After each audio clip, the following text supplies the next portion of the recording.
Job میں بسوں سے اتار کر 9 مسافروں کا قتل، میتیں ڈیرہ غازی خان منتقلی کے بعد آبائی علاقوں کو بھیج دی گئیں، تدفین کا عمل جاری۔ حکام کے مطابق تمام افراد کو بلوچستان سے پنجاب آتے ہوئے جوب کے علاقے ڈب سرڈکئی میں شناخت کر کے بسوں سے اتارنے کے بعد گولیاں ماری گئیں۔ مقتول مسافروں میں لودھراں کی تحصیل دنیا پور کے 2 سگے بھائی جابر اور عثمان بھی شامل، دونوں والد کے جنازے میں شرکت کے لیے کوئٹہ سے روانہ ہوئے تھے۔ گجرانوالہ کا رہائشی 4 بچوں کا باپ مقتول صابر گھر کا واحد کفیل اور 15 سال سے بلوچستان میں کام کر رہا تھا۔ مقتول آصف مظفر گڑھ کا رہائشی تھا، 3 ماہ قبل ہی شادی ہوئی تھی۔ پاکستان کا کہنا ہے کہ بلوچستان میں دہشت گردی کے واقعات میں بھارتی پراکسیز ملوث ہیں۔ بلوچستان میں بھارتی مداخلت ہوتی ہے، پاکستان یہ معاملہ دنیا میں ہر فورم پر اٹھا رہا ہے۔ ترجمان دفتر خارجہ نے بریفنگ میں کہا کہ دہشت گردی سے متعلق پاکستان کا موقف واضح ہے۔ اس متعلق بلاول بھٹو نے کوئی متضاد بیان نہیں دیا۔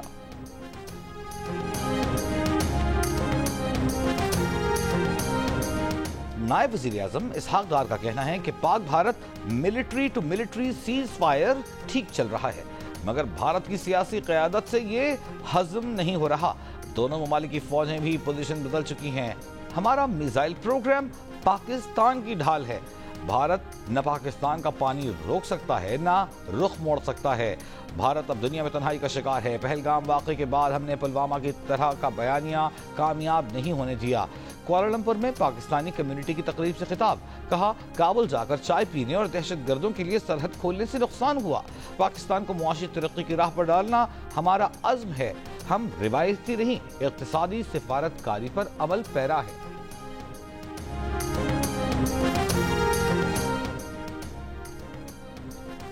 چینی درآمد کرنے کے لیے پہلا ٹینڈر جاری۔ پہلے مرحلے میں 3 لاکھ میٹرک ٹن چینی درآمد کی جائے گی۔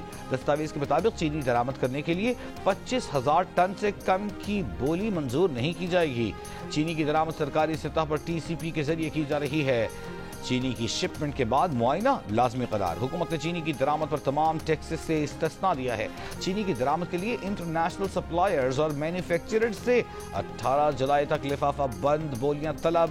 حکومت کی جانب سے 5 لاکھ میٹرک ٹن چینی درآمد کرنے کی منظوری دے دی گئی ہے۔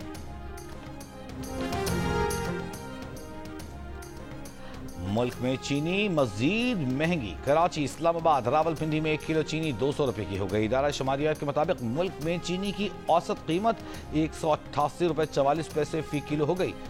ایک ہفتے میں چینی کی اوسط قیمت میں 3 روپے 52 پیسے فی کلو کا اضافہ۔ ایک سال قبل چینی کی اوسط قیمت 145 روپے 88 پیسے فی کلو تھی۔ کراچی کے علاقے لیاری میں 5 منزلہ عمارت گرنے کا کیس، گرفتار 9 ملزمان کا 3 دن کا جسمانی ریمانڈ۔ ملزمان میں عمارت کا مالک اور SBCA کے افسران بھی شامل۔ عدالت میں جمع ابتدائی رپورٹ میں SBCA کے 6 ڈائریکٹر سمیت 14 ملزمان قصوروار قرار۔ رپورٹ میں کہا گیا ہے کہ SBCA حکام کو 2022 سے عمارت کے بوسیدہ ہونے کا علم تھا۔ 20 فلیٹس پر مشتمل عمارت کا ایک حصہ SBCA افسران کی مجرمانہ غفلت کے باعث گرا۔ 1986 میں مالک نے 2 حصوں پر مشتمل گراؤنڈ پلس 5 کی عمارت تعمیر کی تھی۔ کراچی میں فلیٹ سے مردہ حالت میں ملنے والی اداکارہ حمیرہ اصغر کی موت 8 سے 10 ماہ قبل واقع ہوئی۔ اداکارہ کے جسم کی کوئی ہڈی ٹوٹی ہوئی نہیں تھی۔ لاش ڈی کمپوزیشن کے آخری مرحلے پر تھی۔ ابتدائی پوسٹ مارٹم رپورٹ سامنے آ گئی۔ حمیرہ کے بال اور شرٹ کے ٹکڑے کیمیائی معائنے کے لیے بھیج دیے گئے۔ پولیس حکام کا کہنا ہے کہ موبائل پر آخری مرتبہ رابطہ کرنے والوں سے بھی تفتیش کی جائے گی۔ اداکارہ حمیرہ اصغر نے فلیٹ 20 دسمبر 2000 اداکارہ حمیرہ اصغر کے لواحقین میت لے کر لاہور روانہ، تدفین آج کی جائے گی۔ بھائی کا کہنا ہے کہ قریبی عزیزہ کے انتقال کے باعث آنے میں تاخیر ہوئی۔ تقریباً 10 ماہ قبل حمیرہ سے آخری رابطہ ہوا تھا۔ اداکارہ حمیرہ اصغر نے فلیٹ 20 دسمبر 2018 کو کرائے پر لیا۔ کرایہ نہ بڑھانے پر انہیں پہلا نوٹس 3 جون 2021 کو بھیجا گیا۔ 13 جون 2021 کو فلیٹ خالی کرنے کا کہا گیا۔ حمیرہ اصغر کے فلیٹ کا کرایہ 40,000 روپے تھا، لیکن وہ کافی عرصے سے کرایہ ادا نہیں کر رہی تھی۔ انہوں نے مالک مکان کو 1 سال پہلے گھر خالی کرنے کی یقین دہانی کروا دی تھی۔ مالک مکان کا حمیرہ اصغر سے رابطہ ختم ہوا تو اس نے کورٹ سے رجوع کیا۔ میرا القر کی موت سے متعلق مزید تفصیلات اور پولیس تحقیقات سے متعلق جانیں اسی بلیٹن میں۔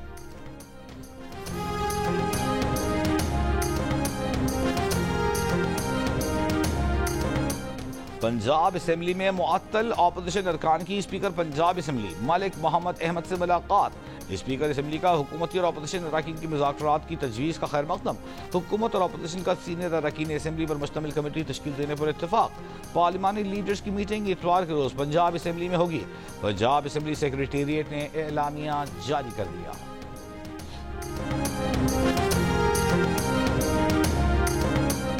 گورنر خیبر پختونخوا فیصل کریم کنڈی کا کہنا ہے کہ بانی پی ٹی آئی کے بچے پرامن احتجاج کرتے ہیں تو ٹھیک ہے، اگر انہوں نے قانون ہاتھ میں لیا تو گرفتار کیا جائے گا۔ بانی پی ٹی آئی کے بچوں کو استثناء حاصل نہیں۔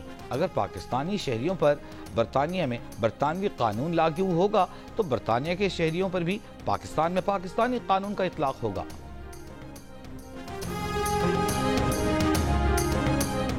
قومی ایئر لائن کی نجکاری کے لیے شارٹ لسٹ کردہ چاروں کنسورشیم کو پیر کو قومی ایئر لائن کے دفتر کے دورے کرائے جائیں گے۔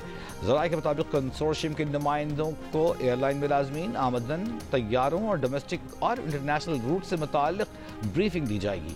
بریفنگ کی بنیاد پر سرمایہ کاری گروپس کو قومی ایئر لائن کے لیے بولی لگانے میں مدد ملے گی۔ ایران کے وزیر خارجہ عباس ارغچی کا کہنا ہے کہ امریکہ کے ساتھ باہمی احترام کی بنیاد پر مذاکرات شروع کرنے کے لیے آمادہ ہیں، لیکن امریکہ کو ایران پر حملہ نہ کرنے کی ضمانت دینا ہوگی۔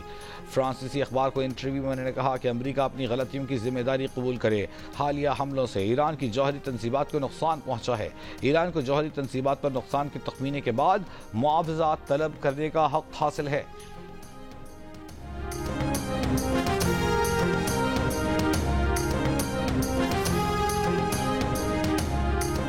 رہنما P T I Mashal Yousafzai کا سینٹ میں ٹکٹ کے حصول کے لیے chairman P T I barrister Gohar سے رابطہ۔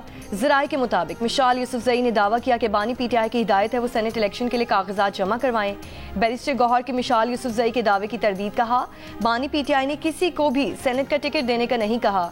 مشال یوسفزئی نے ان سے رابطہ کیا ہے، سینٹ ٹکٹ کس کو دینا ہے فیصلہ بعد میں کیا جائے گا۔ خیبر پختونخوا میں سینٹ انتخابات 21 جولائی کو ہو رہے ہیں۔ اور پرائم منسٹر یوتھ پروگرام کے تحت لاہور قلندرز کا سینٹمنٹ ٹیلنٹ ہنٹ پروگرام۔ کراچی میں نوجوانوں کا جوش و خروش، دوسرے اور آخری دن بھی ٹرائلز جاری، خواتین کھلاڑی بھی شریک۔ لاہور قلندرز کے سی ای او عاطف رانا آج شام کراچی کی ٹیم کا اعلان کریں گے۔